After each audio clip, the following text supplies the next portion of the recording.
just not fair. We ride halfway across the country looking for the right place, and when we finally got it, well, look what happens. Looks to me like the Lord's dead set against us having our own place.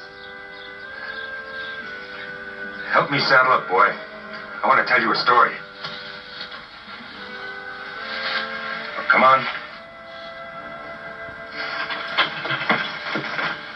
A long time ago, in a country so far west it's almost due east of here, there lived a big stockman with a beard so long it reached down to his belly button.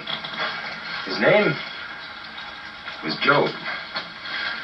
Now, Job had 7 sons and 7 daughters and over 7,000 head of fine cattle and sheep, not to mention a considerable amount of camels.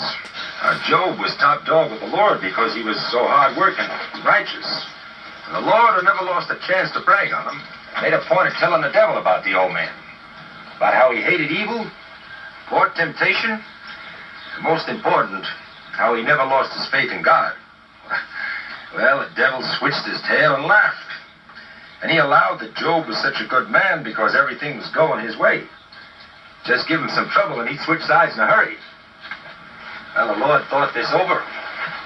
And then he said he'd give the devil a hard dollar against a penny worth of brimstone, that Job would keep faith with his Maker, no matter what trials were put upon him. Well, the devil set some rustlers onto the old man's stock. And he called up a big wind that knocked down his house and killed all his children. The old man's beard turned white with grief, but he held steadfast.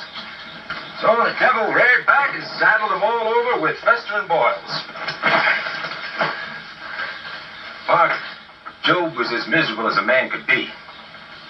He got himself a piece of broken jug, sat out in the corral, doctoring his boils and shaking ashes over his head and bewailing his fate, wondering why the Lord had forsaken him, until finally 3 of his friends came up.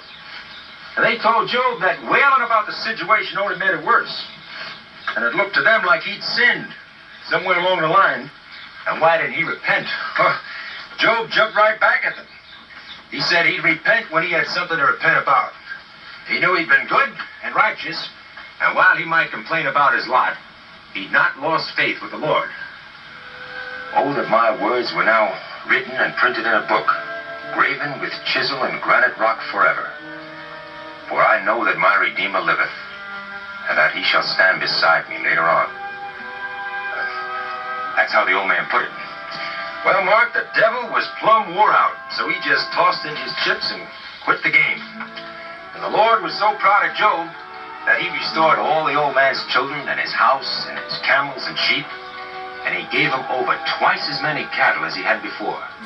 And Job lived 140 years, happy as a bird dog, and finally died, being old and full of days.